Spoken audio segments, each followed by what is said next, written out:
dalam ilmu neurobiologi. Lebih spesifik lagi ada psikoneuroimunologi. Jadi sampai ke peningkatan kekebalan imun itu terpengaruh oleh sinyal-sinyal otak yang dipicu oleh ucapan-ucapan kita. Tubuh itu mendengar, merespon setiap dialog internal.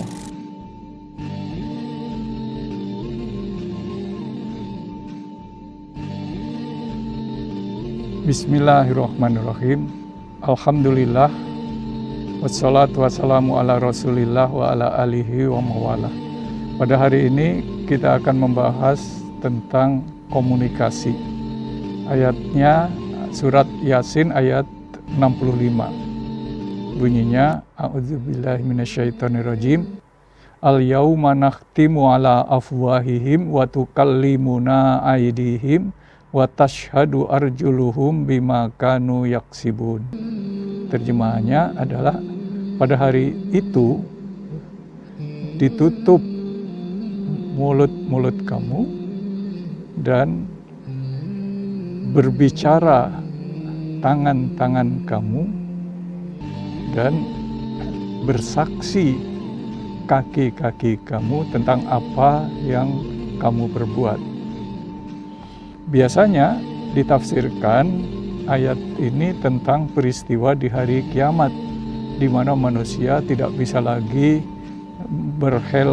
mengelak dari perbuatan yang dia lakukan karena tangan itu berbicara, membantah dari penyangkalan oleh mulut. Kaki juga bersaksi. Tetapi sebetulnya untuk hari ini pun ada inspirasi yang bisa muncul dari ayat tadi. Bukan hanya untuk hari kiamat. Komunikasi yang terjadi antara organ tubuh, kalau di dalam surat Yasin tadi, tangan dan kaki yang berbicara, sebetulnya itu juga terjadi saat ini. Organ-organ tubuh kita itu berbicara, mengkomunikasikan keadaannya kepada pemilik tubuh itu, kepada kita. Jadi kalau ada sesuatu yang penyimpangan, ketidaknormalan terjadi, dirasakan, dia berbicara. Perut sakit karena ada kemasukan bahan makanan yang memicu enzim menyebabkan ketidakseimbangan. Rasa gatal, rasa nyeri, rasa sesak, semuanya adalah kalimat-kalimat ucapan dari organ tubuh kita kepada kita. Kita menangkapnya harusnya sebagai sinyal atau alarm atau bahasa tubuh yang meminta perhatian. Jadi simptom itu menjadi gejala yang jadi bahan ahlinya dokter untuk menyembuhkan. Tapi sebelumnya yang paling dulu menerima ucapan berkomunikasi adalah diri kita sendiri. Sehingga kita harus menjadikan diri kita peka, sensitif terhadap kalimat-kalimat komunikasi dari tubuh kita.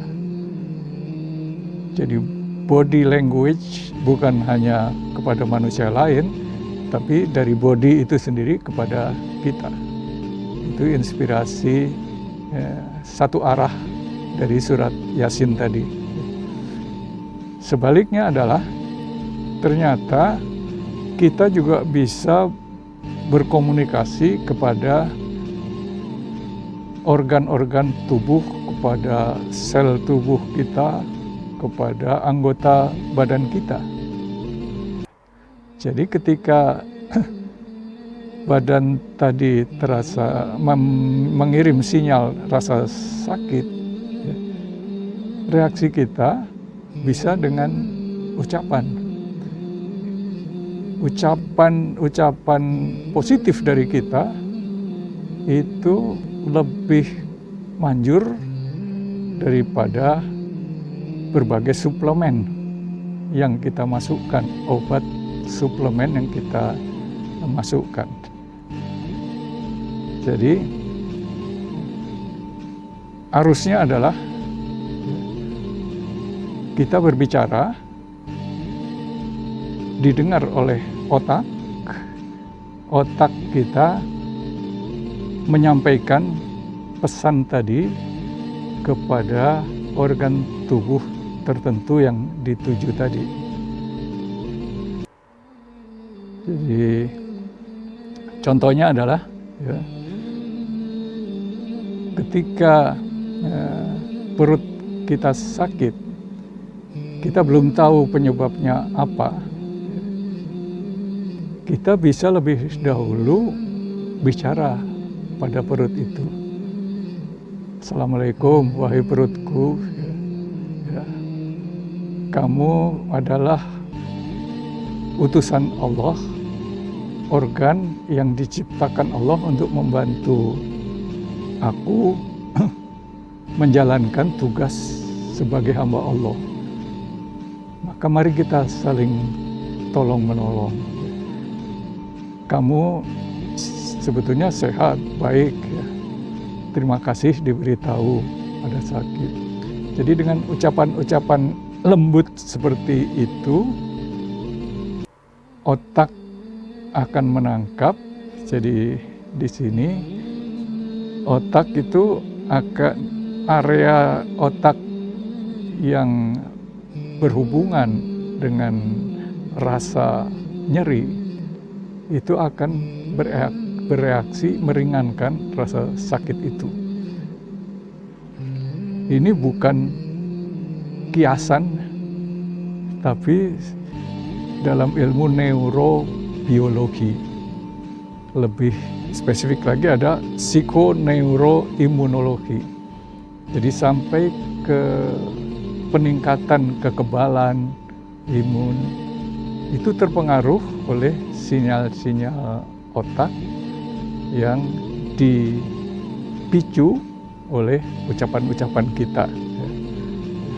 Tubuh itu mendengar, merespon setiap dialog internal.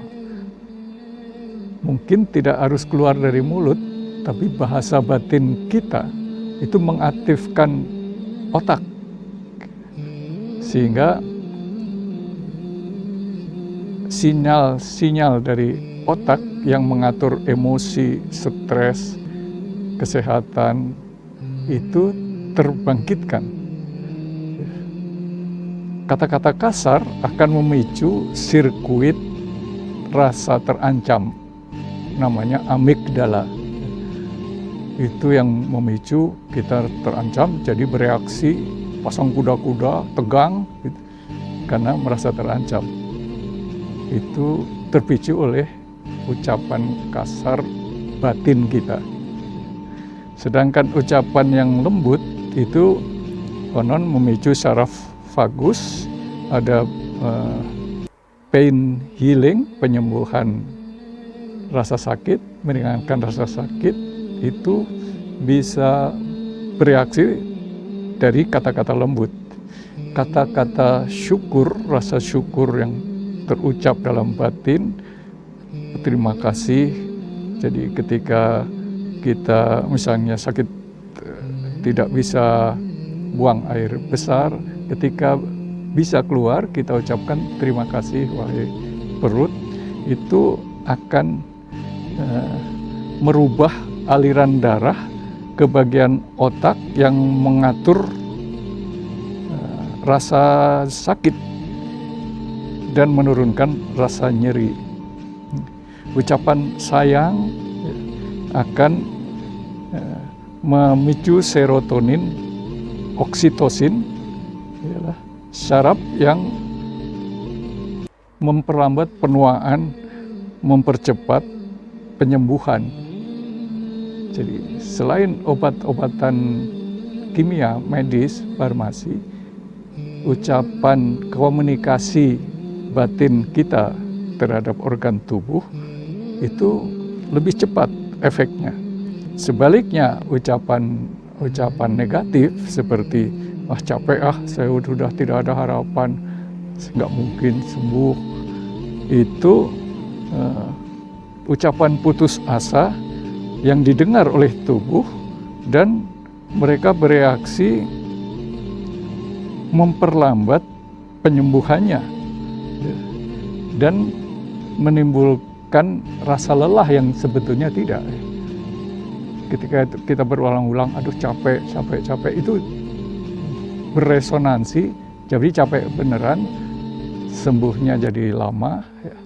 Begitulah inspirasi dari surat Yasin ayat 65 yang membuat kita harus melakukan komunikasi yang positif, mendengar dan berbicara kepada organ tubuh kita.